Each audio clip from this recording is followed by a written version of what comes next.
Whoa, whoa, whoa. Welcome back to a new episode or podcast. Whoa, Yamnik, relax. Whoa, Yamnik, chill. Whoa. Don't get your viewers caught in the crossfire, Yamnik. That would be irresponsible. There goes Andrew. All right. All right. So welcome back. Podcast 13. Last week we did The Room. This week we're gonna look at The Room's distant step cousin, The Disaster Artist. Now, while The Room had a 3.7 on IMDb and what I think was a 33% on Rotten Tomatoes, The Disaster Artist is the exact opposite. It has a 7.4 on IMDb. It has a 91% on Rotten Tomatoes, which is a really, really high score. And what is one of the harsher critics, literally in the name, the Metacritic, even gave it a 76%. I'm really, really excited to go into this one because The Room was like a weird type of enjoyable. Go check out that podcast. If you guys don't remember, our ratings for The Room out of 10, individually I gave it a 1.75. Nebby gave it a 4.3 out of 10. So, and I also did an additional category where I gave it a 6.7 out of 10 on just like a bad movie scale. So go back and you can do the math to see what's the combined score. But we had like a really weirdly enjoyable time with the Room. And now we're moving on to the Disaster Artist. Just once again looking at those scores that critics give it, I'm joyful to go to this one. The director is one of my favorite comedic actors ever, James Franco, who later in his career has turned to some more serious roles. One of my favorite roles of the past decade with his role in Planet of the Apes, the Planet of the Apes trilogy, the rebooted one. It even won a few Oscars, winning the Oscar for Best Adapted Screenplay. So, and we were talking a lot about how bad the screenplay was in The Room. So they're adapting this screenplay from The Room screenplay. So we got to see how it stands up. Now, casting wise, you have obviously James Franco, and you have his brother Dave Franco.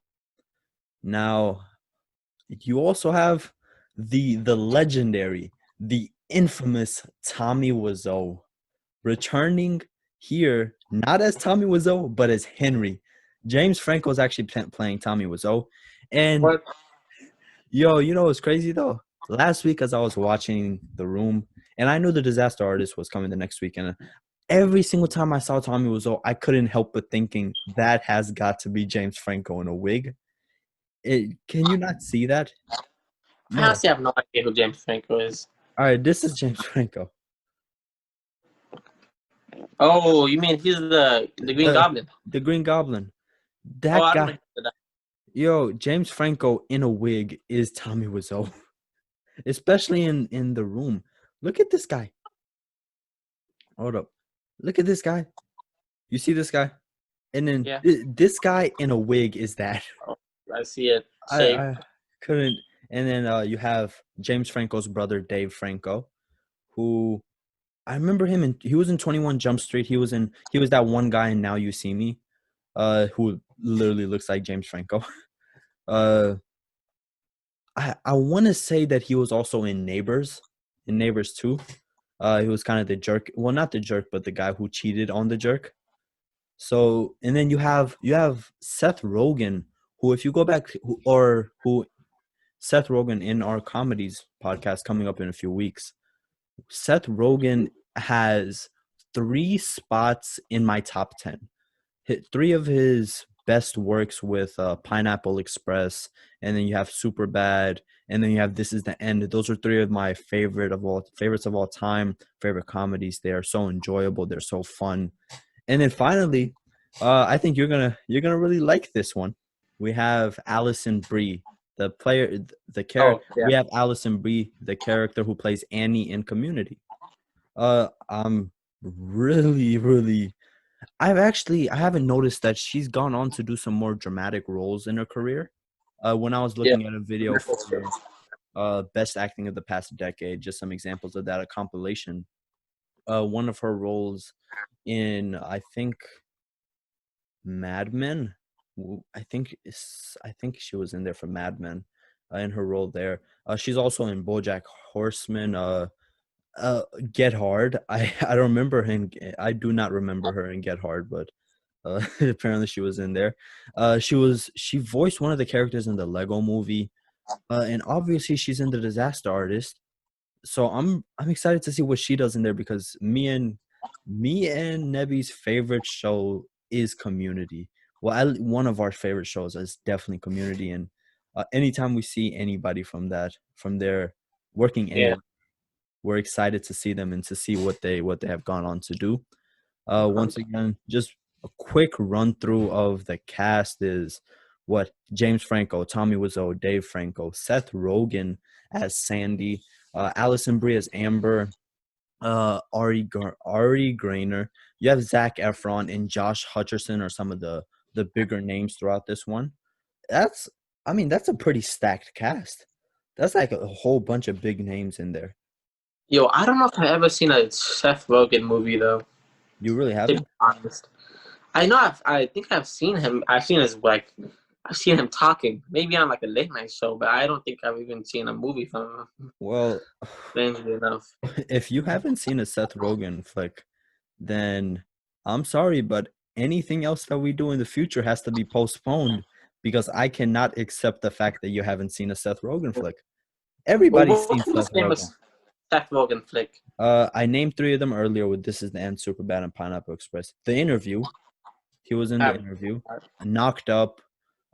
His latest one, which was a much better film than I thought it would be, Long I've Shot. seen Sausage Party actually. So Yeah, Sausage Party. I think he wrote, directed that. that was a wireless movie, bro. I actually did Uh, not like it. It was too crazy for me. I, I'm like, this is one of those. Do you have one of those flicks where you've seen like pretty much every scene of it out of order through like YouTube clips and stuff, but you've never seen the movie itself in its entirety? Not Like, even that, because I don't remember any like I never seen the movies really he was in. Like I don't remember the story. Also, I'm just I saying, don't think. Sausage Party in particular, I've seen every clip. I can recite what happens in there, but I've never sat down and watched it all the way. The Room had a whole bunch of troll reviews. I'm kind of, now here we can get some more serious reviews, as on Google reviews, it has a 4.5, opposed to the 4.6 that The Room had. Um, you know what I kind of hate, and I don't know why. Well, I do know why. Anytime I like scroll down to see the reviews and people just summarize the film, thinking that, oh, they didn't just read the Wikipedia summary up above. So let me just summarize it once again. So like this dude just put The Disaster Artist is a biographical comedy drama film produced and directed by James Franco and starring himself in the titular role, which won him a Golden Globe. The film is based blah blah blah. Like, we know all that already. If we're scrolling down, as we scroll down the Google page, we got all that already. There's literally no reason for anybody to put that. Now, what I do like is when somebody like this puts 4 stars, acting was incredible. Tommy himself in a TV interview in 2017 said the film is entirely accurate. Oh, Tommy Wiseau himself said that everything is accurate in this. So, hey, that's an extra hint of authenticity for our viewing. So they're saying that it began a bit creepy and then it became funny. So, Wait, this is. Oh wow. Yeah. well, I wonder what this is. Is this like a remake or was this like a parody or a recreation? What is this? It's like a recreation of how they made The Room. It's like a behind the scenes turn into an Oh, actual official thing. okay. So, Yeah. that's why I really want to see, because and Tommy Wiseau himself saying that all of this is true. I want to see how The Room was made. We were so for asking. One of those questions that I asked last week was, how the heck did that even get made? So Oh this, yeah, we did ask that. yeah, this is how we're gonna get that answered right here. It's on Yeah. Netflix. I encourage everybody to go check this out, given that it has such great reviews overall. Now, how about let's guess again? $10 million budget. What do you think the box office is? Well, the room has a cult fan base, so it definitely made more than it cost to create. Mm-hmm. I'm gonna guess. I'm gonna guess 500 million. 500 million? 555. Yeah. Whoa, that's like Avengers level. Well, not Avengers level. That's Thor Ragnarok level stuff. Five Oh hundred million shit. is more Yeah. blockbuster.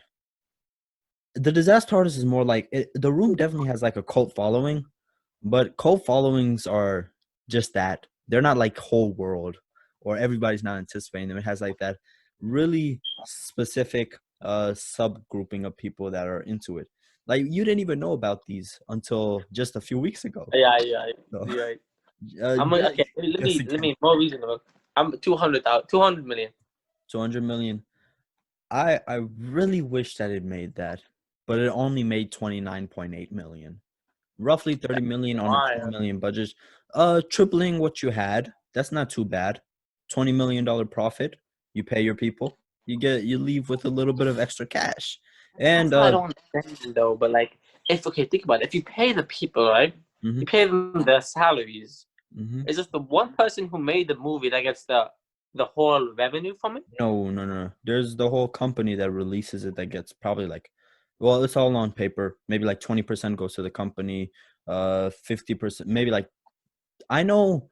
I think it was like 10 50% of ticket sales go to the actual theaters for like the first few weeks, and then after that all the ticket sales go to the actual company. So as time goes on it changes a bit. uh However, though, unlike last time, we're able to get into actual awards that this movie won, because The Room had literally no awards to its name aside from the title of worst ever. So here you have the Academy Award for Best Adapted Screenplay, which they're in the company of, I think this year is Jojo Rabbit, which I implore everybody to go check out. That's great. And then going over to the Golden Globes, they won the award for Best Picture, or just the best movie of the year. So that's a That's pretty good. big achievement. Yeah. Well, I like this would have made more money. best motion picture in musical or comedy. Either way, that's a big achievement. Uh, Now just Critics' Choice Award for Best Actor with James Franco. Best Male Lead. James Franco won a few for Best Actor and Best Male Lead in a few separate places. Uh, and then more for writing. And then you have the NME Award for Best Film, so they won twice for that. And then they have the Satellite Award for Best Actor in a Motion Picture, once again for James Franco. So critically, it was good. And beyond that, it was praised from the Oscars, the Golden Globes, and it's kind of hard to get praise from the Oscars and the Golden Globes. So obviously, there's something I like about this year. Sure. Yeah. I really don't know what to expect. I mean, I know what to expect now, but I really want to see the main character of the room back. I I, enjoyed I it. genuinely do. Yeah, I think everybody can say that they want to see this guy Tommy Wiseau in a different role, because I want to see Tommy Wiseau explore his acting career beyond Johnny. No, You know, that's is Johnny in this movie though?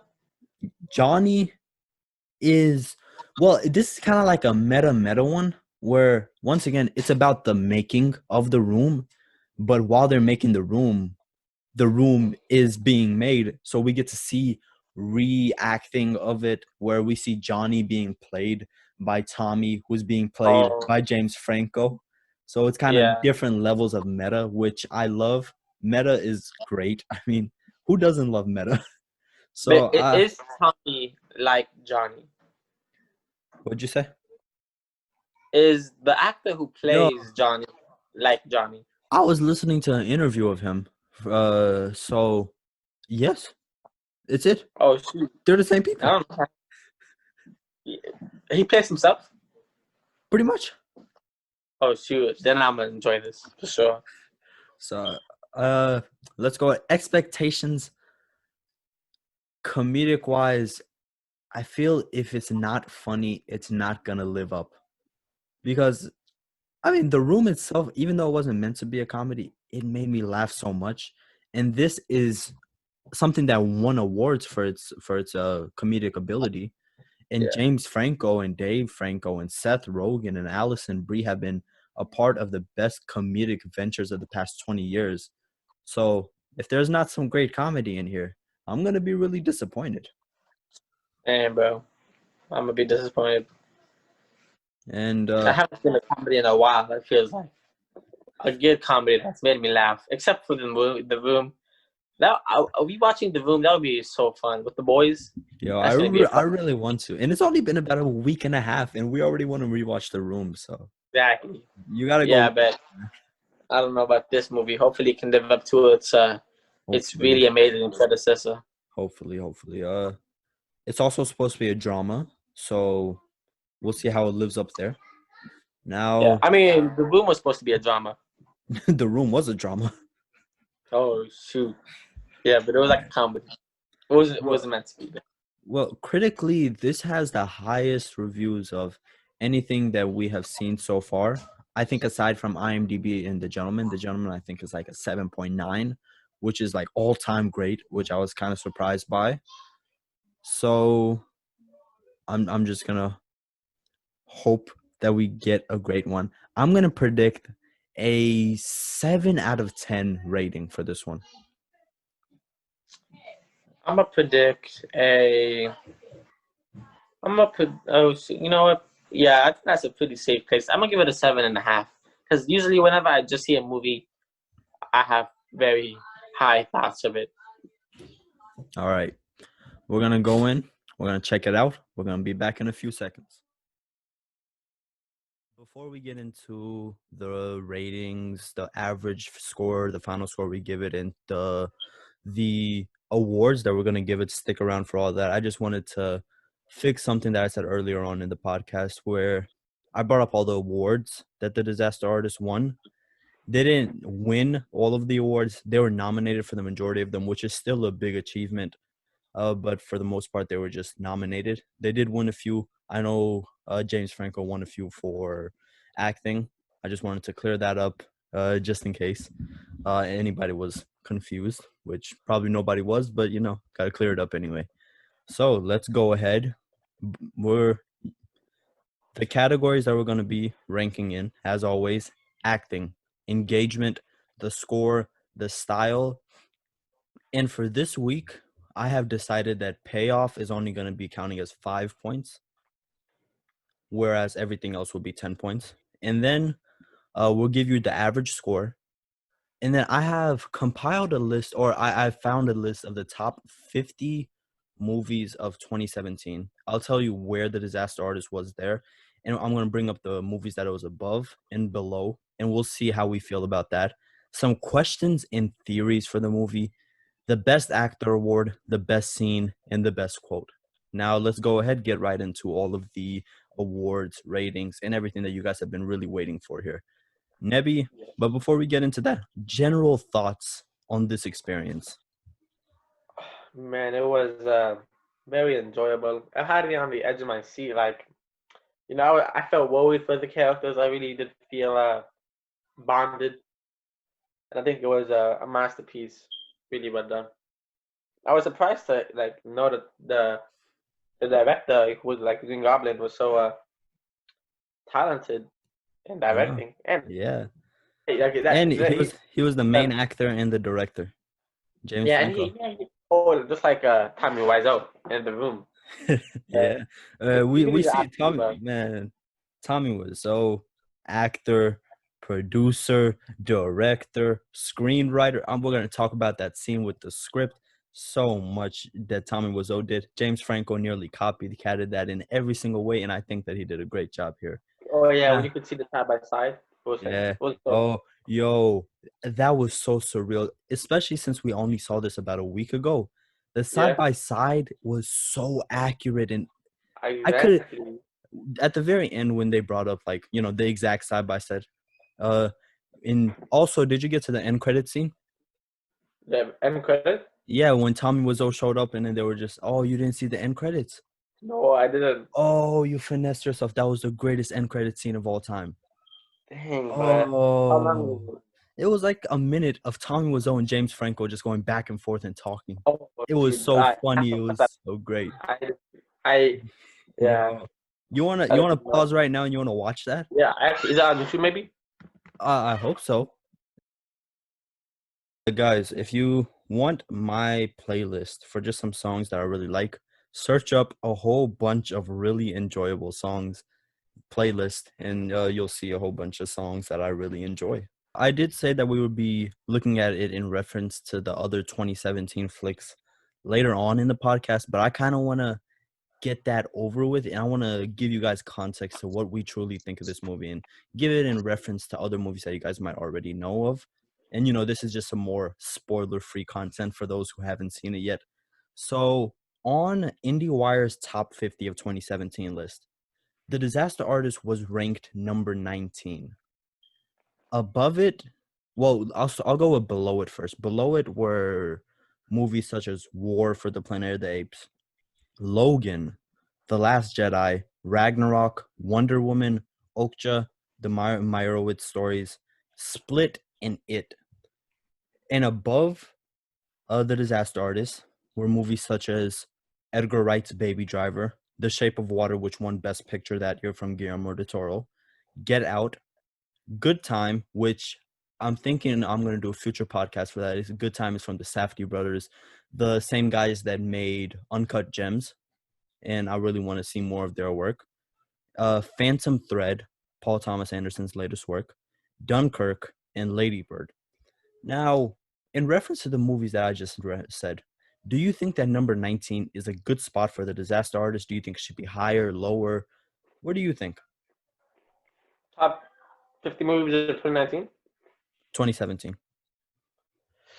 I mean, I didn't really see all the movies that might have been ahead of it.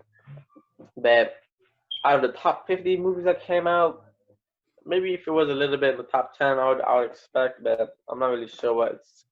I haven't really seen its competitive that are in the better spot.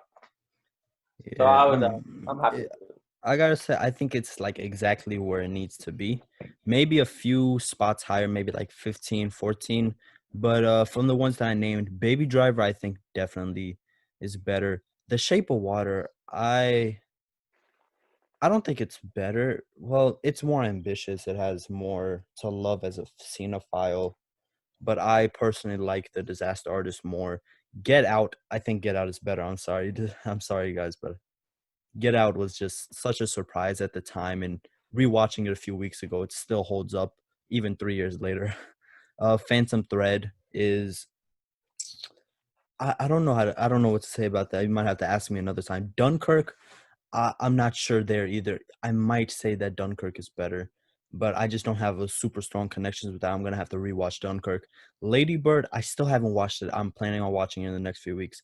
However, I gotta say, Logan, Ragnarok, and War for the Planet of the Apes, I think all three of those are better, and they were actually lower down on the list here. I would disagree with Logan and Ragnarok. What was that other movie? Well, I War, haven't. War for I'm the not really, Planet of the Apes. I don't even remember that movie at all. But I think I would disagree with you there. I don't know if you know Logan, your movie. Oh, Logan, I'm gonna have to rewatch it, but just from what I remember, this is another one of those 2017 movies that just caught me off guard. Like just like you said, I went in expecting a Marvel type flick, right? But I came out with such a different movie experience than expected. It was so much more gruesome. It had much more emotion than expected, especially Logan's death at the end of the movie. And then you have I'm biased when it comes to Ragnarok. I just really love that movie. And I'm also biased when it comes to the Planet of the Apes one because I am probably the biggest Planet of the Apes franchise fanboy out there. The original Planet of the Apes is, I think, in my top 15 favorite of all time, undoubtedly. The rebooted movies, I definitely have them. They have a special place for me. A lot of people didn't expect them to be that good, and they were amazing. And all three of them in one day, just like I said, go back to the Trilogies podcast to hear more about what I have to say there. I gotta say though, it split. What else? Wonder Woman, Okja, in The Last Jedi. 100%, The Disaster Artist is better than those. But I'm just saying, 15 is right around the spot where I put it. 19 might be a bit too low, but it's about right. And that's just some reference to other 2017 movies. Now, let's go ahead and get into our ratings. Let's start off with the acting. Man, I'm gonna let Nebi start off here. But for the room, I put the acting kind of high, but this acting is undoubtedly equal, at least, because the whole time I thought that the director what's his name? I'm gonna call him the Green Goblin. I thought the Green Goblin James Franco. was James coming. Franco. Yeah, James Franco. Yeah, even his brother, who was in the Night Scene movie, was very spot on. I really did enjoy his presence in the movie. I think they really casted the whole crew. Like I love how they casted Seth Rogen, who's like a really big actor, but they didn't like try to overuse him. You know what I mean? They used him pretty well, and their acting was incredible. The every character seemed like they would be like, you say like every just the people look like it's real. Everybody who played their part. Yeah, they really did. Even though there were a lot of really big names, like we said earlier, even Zac Efron. Remember Oh yeah, the guy who the robber guy who yeah. pulled up? That was Zac Efron. I couldn't even notice at first, man. That was Zac Efron. I don't know if he's like good, but he's so. Yo, yeah, okay. So I have a few written down here. Now, first of all, from acting wise, I was guaranteed great comedy going in because I mean, you see the actors, man. These are some of, if not all time, last 20 years great comedic actors. But what I did want, and I think they overdid it, like in my mind, they just did better than expected, is the dramatic parts. They did such a great job in the dramatic roles, especially Dave and James Franco going back and forth. I don't know, maybe some of that was real and just some brotherly hate or brotherly misgrievances. I'm not trying to stir up anything, but possibly that it always helps out when it's actual people who have known each other acting. I feel that really helped out there. But at first, I went in. Obviously, I wanted this to be like really Tommy's movie, but maybe it's just me once again. But for the first like 20 minutes or so, I think that it was more of Greg's movie, where I thought we were focusing more on Greg and how his comeuppance rather than Tommy, because Tommy was much more of like that creepy dude, who's kind of taking advantage of Greg, it seems. So it took me a little bit to get adjusted to that, but once I did, it had great payoff overall. I don't find it to be. I mean, I like how they like. I do agree with you that in the beginning, it did seem like it wasn't really Tommy, Hmm. but I didn't really mind. I didn't even notice that really. I just kept going with the movie. It didn't really affect my experience at all. Well, I gotta say also, I think I had a much better viewing experience than the average person because I just have such a strong connection to these actors and I've followed them for a little bit where even menial things like them eating pizza, that reminds me of a skit James Franco did with SNL, the za skit, where he's like pizza, za za za, lasagna, za za, and it just reminded me of that, and it kind of enhanced my viewing experience in that way. Uh, and then now I gotta say, the one thing, this is not necessarily acting, that just perfectly encapsulated Tommy Wiseau and Johnny as a person and as characters is the director only bathroom. Remember that? Oh Where yeah, it was a toilet with blankets around it, and that was the guy's bathroom. And how, oh, but there's so many questions. yeah, we'll get to all these questions in a little bit. Okay, now, well, I guess this is a question that goes into this. How do you think Franco did with the accent? Um, I mean, sometimes I felt like a little bit like a annoying white girl, but other times it was so spot on, and that's probably how Tommy sounds a little bit. No cap. Yeah, probably. So I guess there was some little like I noticeable like maybe more it was just more enhanced, but I think it was pretty much spot like very well done. Okay, so for the accent, I gotta say, maybe it's definitely because I just saw The Room a few days ago or about a week ago that when I first heard the accent, I I was it felt a bit off. Like just slightly. Because it wasn't Tommy. And Tommy, of course, this is gonna sound so obvious, but Tommy just does the accent so perfectly. And then Franco, as time went on, I think that he got better at it.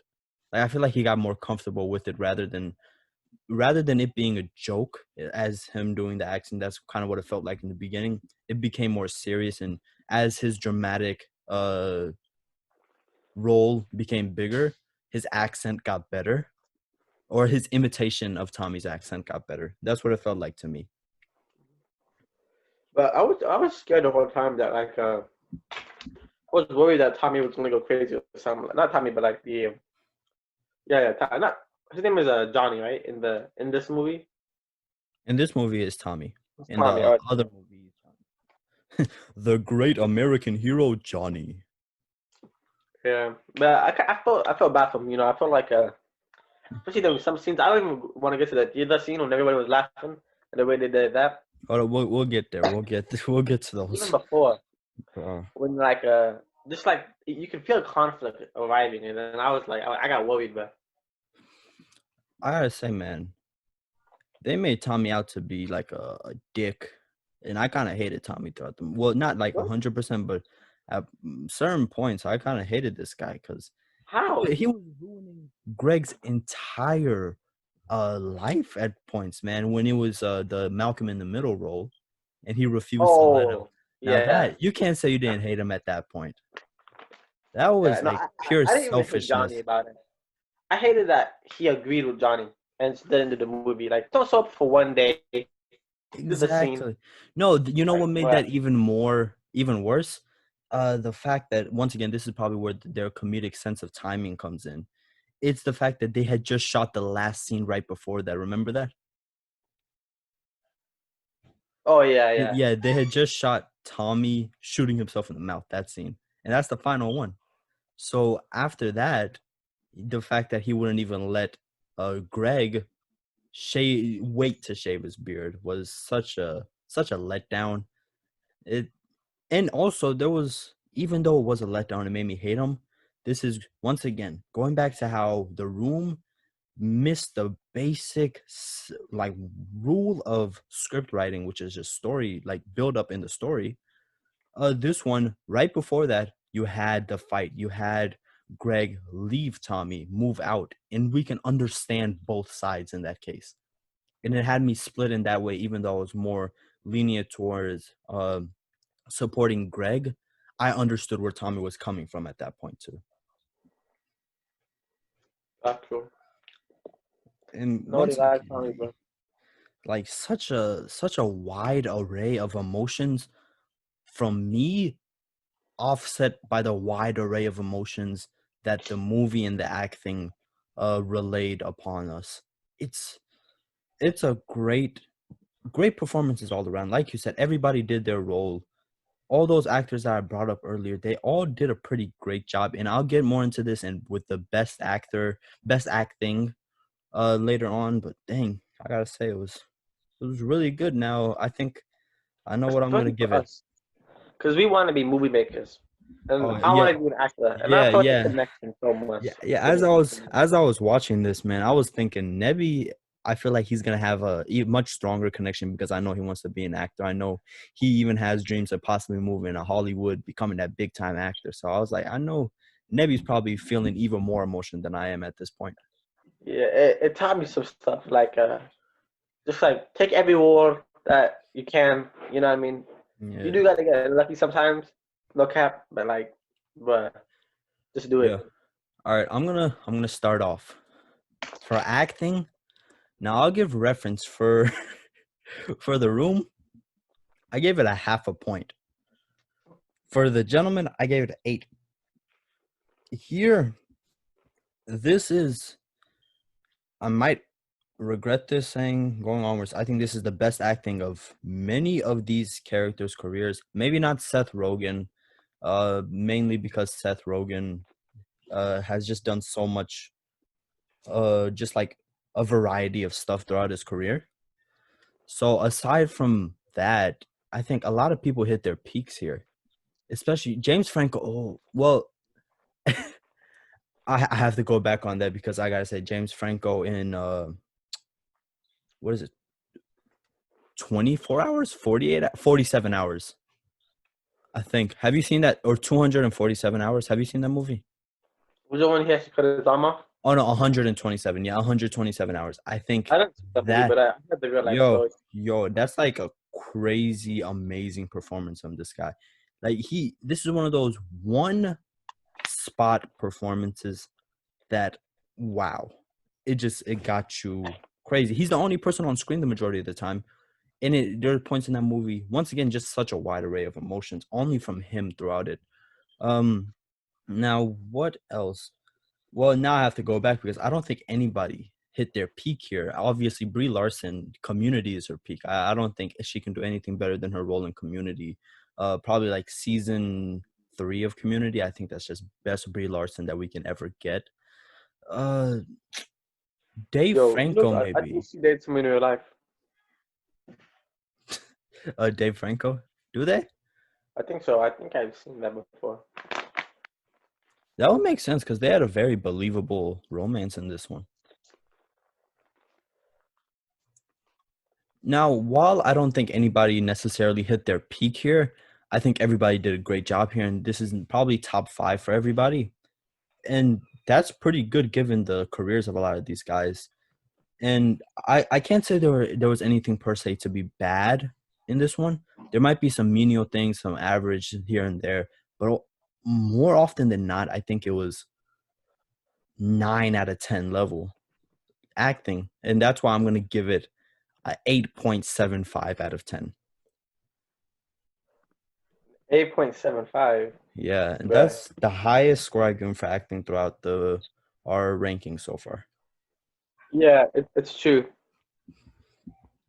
I just fact check myself. They But they do I they could, do yeah, I rate. think we'll look at it. All right. So Yeah. what do you give them? I'm give it a 9. Like just 9. like in the room. Because they were Yeah. such exact performances. Man. Okay, now engagement. As always, engagement kind of goes with story, script, plot holes, anything in that way. And just how we felt going through. Were we bored? Were we not? And I gotta say, this had a similar effect to like where I said The Room had me first 20 minutes. I was like a bit bored and I was kind of being let down. And this one, maybe like the first 10 minutes or so. Well, not even that. I can't say that because that first scene in the at the what is it, the acting class, in the acting class. And then Tommy Wiseau pulling up, he's like, I will do it. And he pulls down and he just goes crazy with the acting. I think he does something from Macbeth, and it takes me in right away. And it kept me in there Yeah. for such a long time. I think that uh anytime that it was about to get stale and they kind of dragged out too long, they kind of went in with Tommy being crazy or Tommy going a bit too far, and then that brought me back in, where I think they did great with the timing overall. And as we were talking about earlier, uh this guy, I don't want to say too much now because this goes more into style. James Franco, I want to say this is a directorial debut. It may not be, but he did a really, really good job here. Just overall with the timing, So, knowing how long to hold on to something. Of course, there are some missteps here and there where I think, like I was saying, there's some parts where I got a bit bored, but once again, they just brought me back in with something crazy happening. Like when they went out to the park, like at the very, very end, right before the fight, like the true fight. When they're out in the park, and then Tommy was like, "Oh, act real." I was so confused because I didn't really remember that in the movie, in The Room. I remember them jogging. I remember them playing around with the ball as they were jogging. But that it kind of they for engagement, I think the fact that we watched The Room firsthand really helped out there because a lot of things that a lot of other people wouldn't get, it just enhanced it for us here. Yeah. Do you think you have to see The Room to like this movie? No, I don't think so. Mainly because it's, of course, it is. I feel like if you haven't seen The Room, it might be better because you have no context going in about the accent, how they're gonna act, what's happening in the movie as they go. Because we knew that this movie was gonna be a disaster. Imagine going in thinking, "Oh, it's possible that this is gonna be a really good movie," and then they go in and then they continue to make it, and then you start to go down that spiral that Tommy went in as it became a disaster. Yeah, you're right. But I don't know.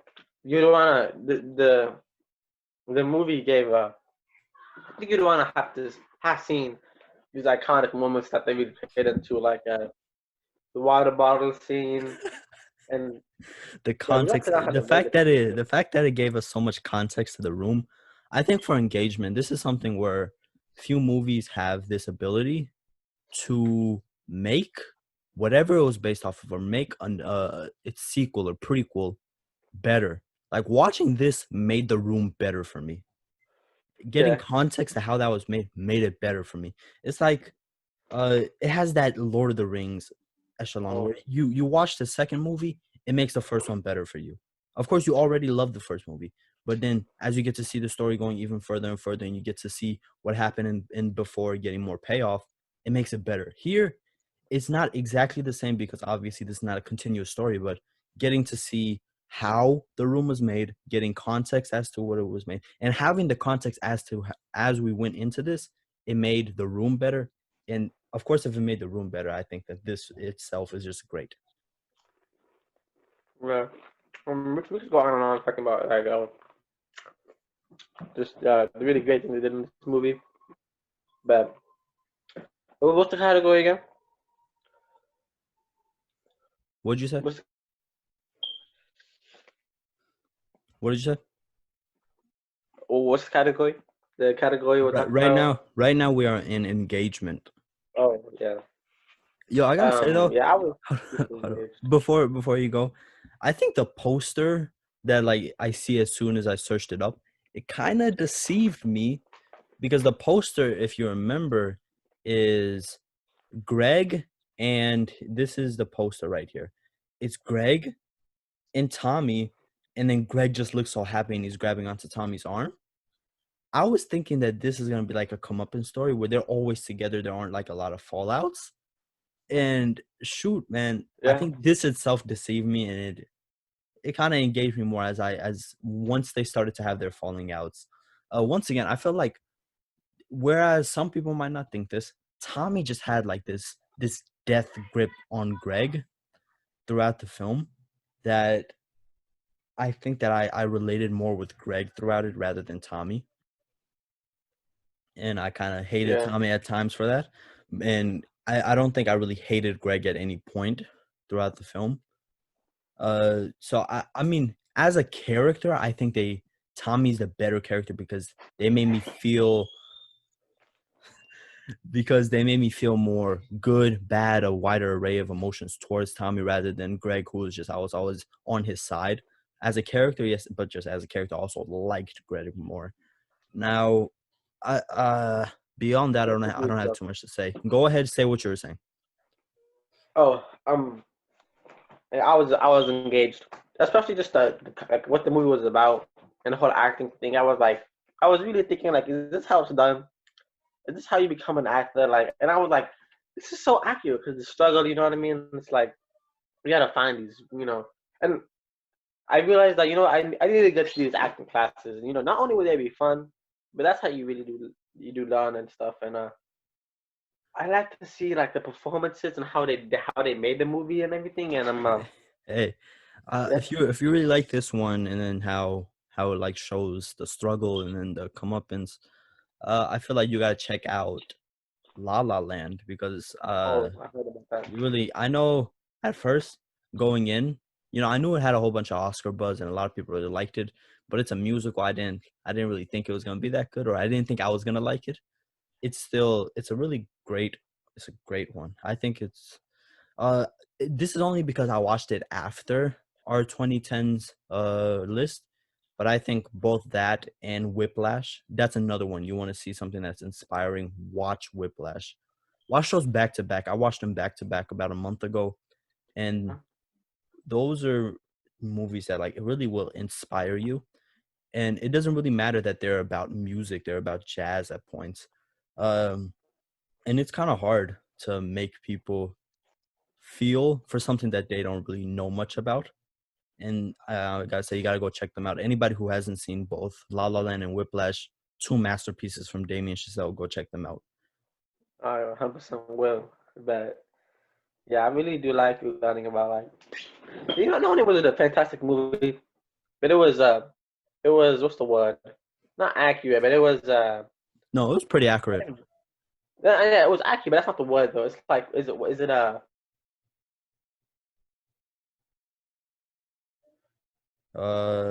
What exactly are you trying to say? Like, explain it.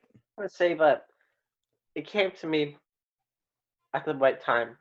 I was drifting away. I was thinking about what do I want to do, and now I'm thinking Yeah, I think you just maybe just inspiring in general. exactly inspiring.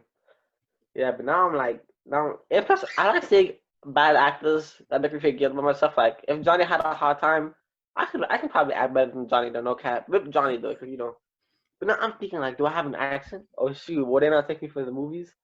You know what I mean? Uh, That's a big item uh, here, bro. I'll get more into that with best quote. Now, you think you got your score? I want to let you go first this time. Who? What do you say? Oh, Oh, well, this engagement. I'm gonna say I was engaged. Like, I'm gonna give it a start at 8.5. 8.5. Now, I was really engaged, like really, really engaged, and at the time, I had to wash my clothes, so I put my clothes in the washer. It like finished like much quicker than usual, so I was thinking I'll fold my clothes while I'm watching the movie. So I put on the movie on the TV, sitting there with my clothes next to me. I couldn't take my attention away from the movie and fold even a single piece of clothing throughout this 2 hour thing. That's great. And I think based off of that, I'm gonna have to give it a 9. And uh that is the highest score I've given anything thus far. I've never given anything a 9 yet with these. Dang, And yeah. It it, was it, consistent. it deserves it. It deserves it. It deserves it, man.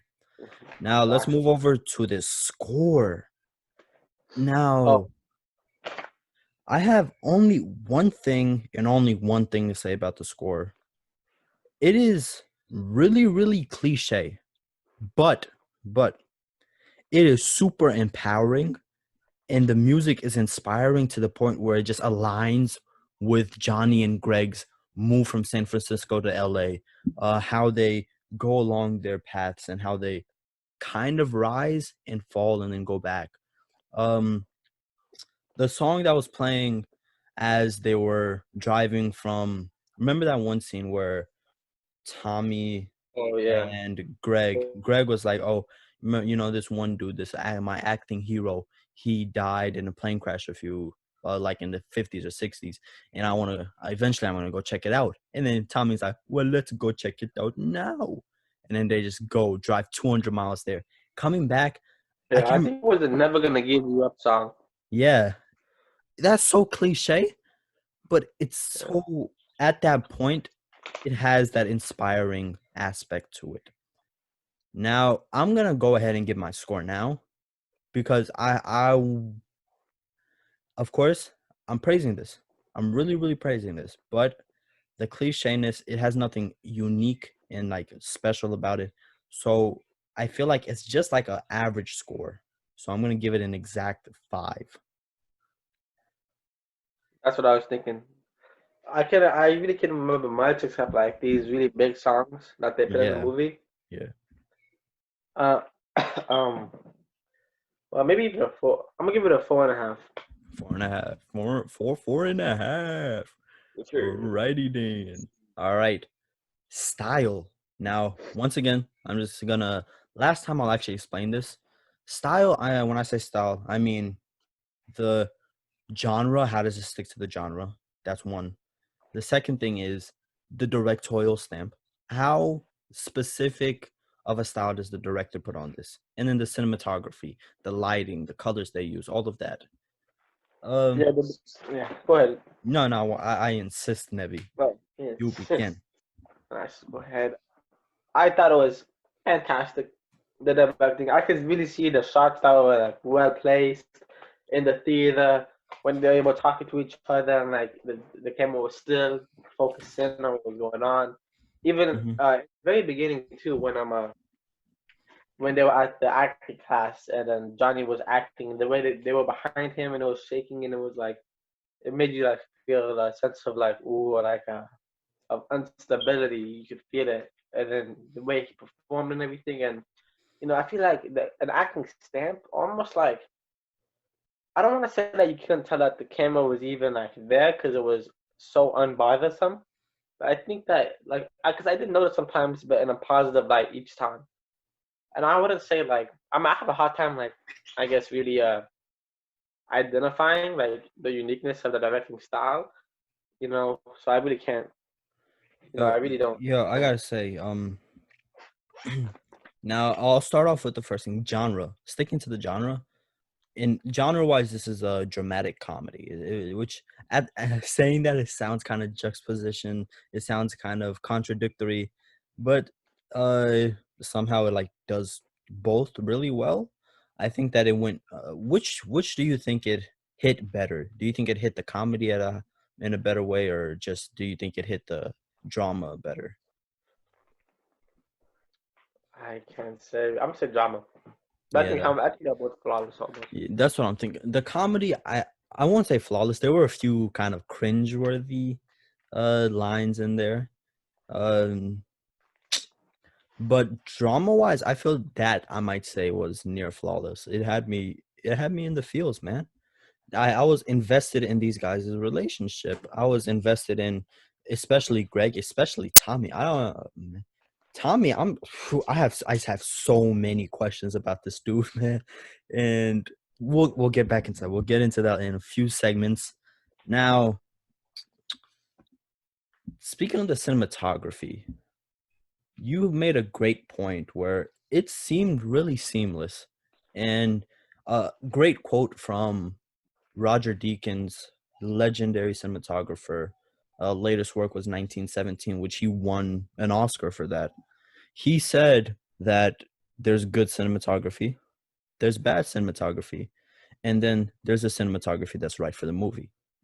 And he goes on to just say that there is the cinematography that's right for the movie, and it's so much better if you don't speak of the cinematography. If the people that just watch the movie don't even realize that there's anything being done, a cinematographer is doing his or her job when it's just so seamless that it fits in with the story, it fits in with whatever the director wanted to happen. And here, I think that they really did do that because as I was watching, I didn't think about it. Aside from a few pans and some unconventional dollies, I didn't really notice it. And I think at first, most people will say, "Oh, I didn't notice it. It must be like pure garbage." But thinking back to that quote, I think it goes perfectly here where I didn't notice it. So, and it had me in like a really encapsulated mood where I was just into the story. I didn't care about what the camera was doing, which doesn't always happen. Of course, when thinking about like great movies like this, I kind of, and I think as a film lover, I am really interested in camera movement. So the fact that I was more into the story rather than what the camera was doing, I think that's good for on my part. Um, I had one more thing to say, but I kind of forgot. he. What's the directorial stamp? Once again, James Franco. I think it's his debut. I might be mistaken. Let's check. Actually, let's check. James Franco, the director.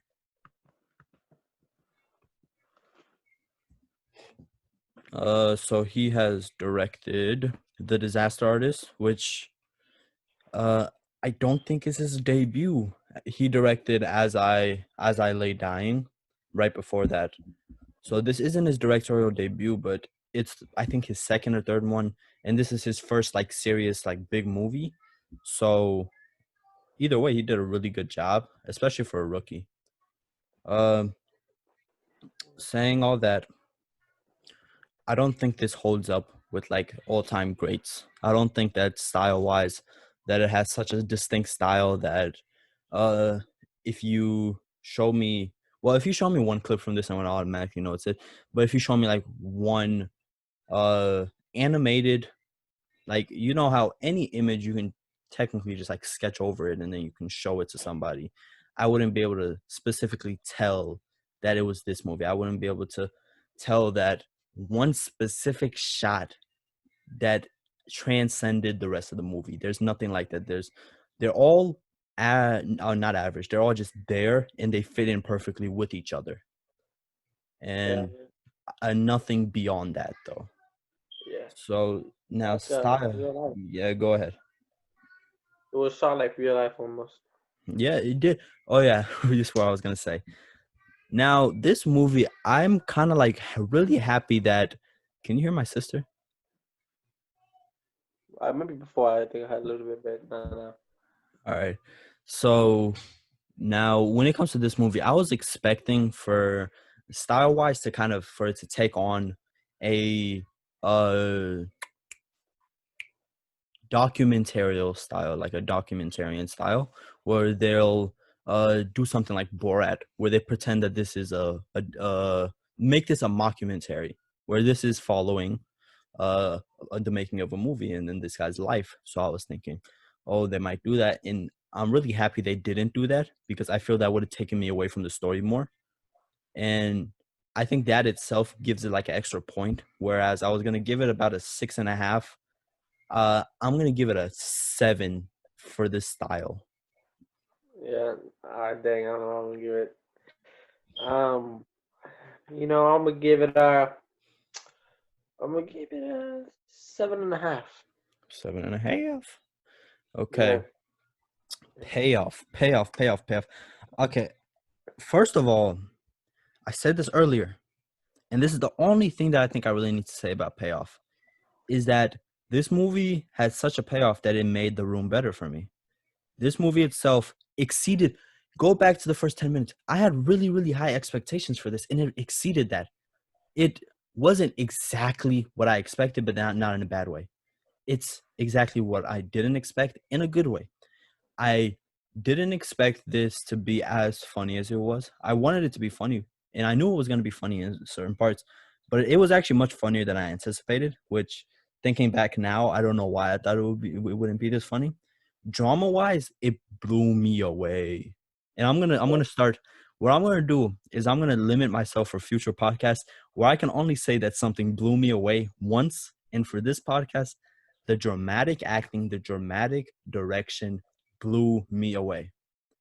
And I have literally nothing else to say about the payoff. Uh, you can go back, everything that I've said about acting, engagement, the score, the music, the style, everything that I've said about those 4 or 5 categories prior to this one, it just echoes onto what my payoff was. So I'll go ahead and let Nebi talk about it a little bit. And I'm gonna give you my score because you can already tell it's gonna be pretty high. Yo, but I wonder if they had. I want to see the set of the set that they were on the set of the movie. I wonder how that looked. But payoff, fantastic. I really did enjoy it. The payoff even got better after seeing the end credit. I didn't even see the end credit really.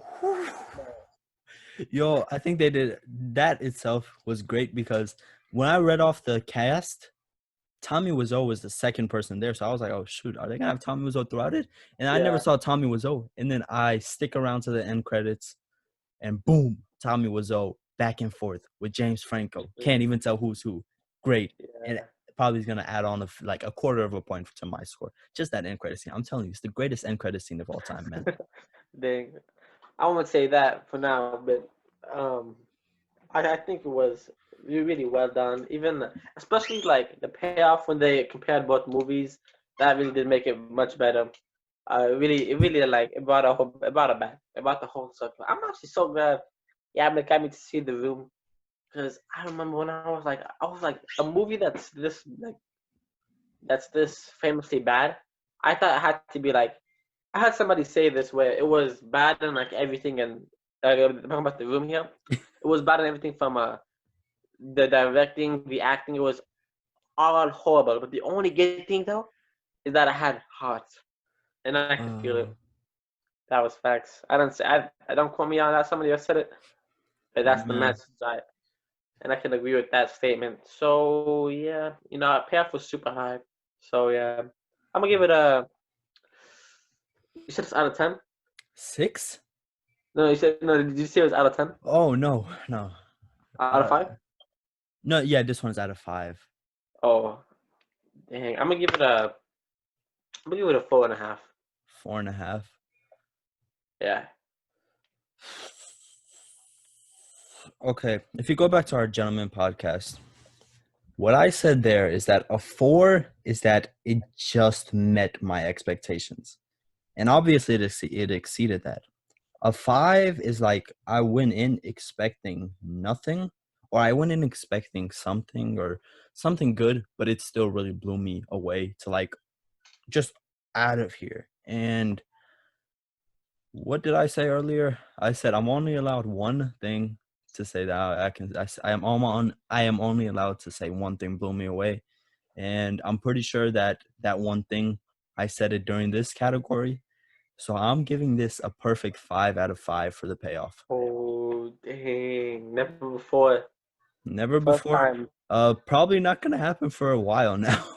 So yeah, did you hear about like people wanting there to be a movie about James Franco, but played by Tommy Wiseau, about how James Franco, how he, James Franco made the disaster artist. yeah, I would watch that, man. I would watch that. yeah, but yeah, this was a very enjoyable two series franchise. Maybe I can say that. Now, Maybe they're in the same universe. go ahead. Guess what my average was without looking at the numbers. Close your eyes. I don't see the numbers actually, but I'll look at are you the average? Yeah. But did you like the 5 that you picked? Like, did you The multiply 5 that? is out of 5. Yeah, I made sure it's out of 5. Oh, out of 5. Yeah, no, it's out of 10 overall. Give me what it is out of 10. I made sure that everything counts for however much it's supposed to count as. Okay, all right. I'm gonna give it. You probably gave it a. This is probably really high. I think you gave it an 8. I gave it a 7.72. Dang, I was close. But dang. Now, how about you, Nebby? What do you think you gave it out of Me, out of I out of a gave 10? probably an 8, maybe also maybe a 9. Probably 8.5, probably or 8.325. You gave it a No, 7.56. 7.56. Yeah. This is the That's for first me. time we already recorded our Harry Potter podcast prior to this one. So I have always given the movies a lower score than you every single time. And for the first time, So mine's is higher. And that itself shows how much I love this, how much I think anybody can love this. You know what I want to say? I don't want people to do this, but I feel like I want at least one person to do this just so I can know what it feels like, or I can have some sort of idea, where I want somebody to watch The Disaster Artist without watching The Room, just to see yeah, what they feel, what they think throughout it, man. yeah. Yo, but the average score though, it doesn't really reflect our beliefs to the movie because the only Oh reason yeah, that we made it kind just of slow was because of the score. now I want to go ahead and say that all this average score, just like Nebi said, it is an average score, And I want to do this just to give everybody like a unbiased kind of viewpoint, where I noticed as I was making my 50 ranking video about a month ago that I wanted to give so many movies like a 9 out of 10 or 8 out of 10 or a 10 out of 10 even. But then I was thinking, let me just let the numbers speak for themselves. Rank them individually in these specific categories that make up a whole movie. And then overall, we get to see what do the numbers say. And then we did this for the Harry Potter podcast. And I really like doing that because I love math and just letting the numbers speak for themselves, taking out our bias as much as we can, like connecting with each other. So as you can see here, Nebi, 7.56 out of 10. Yabo, 7.72 out of 10. Overall, a 7.64 out of 10. The highest so far. And what I'm thinking is, this is probably going to be like a year from now or so, but once we finally have 10 movies in, or 8, as soon as we're 8 movies into our rankings, I want to do a bracket style ranking of those 8. And I want to see how the numbers go with our individual preferences. Like without even looking at the numbers, we're just going to rank just based off of our beliefs and how we feel it through from the heart. And if you guys would really like to see that, go ahead, comment it down below. As Joe Blow says, comment your comment in the comments.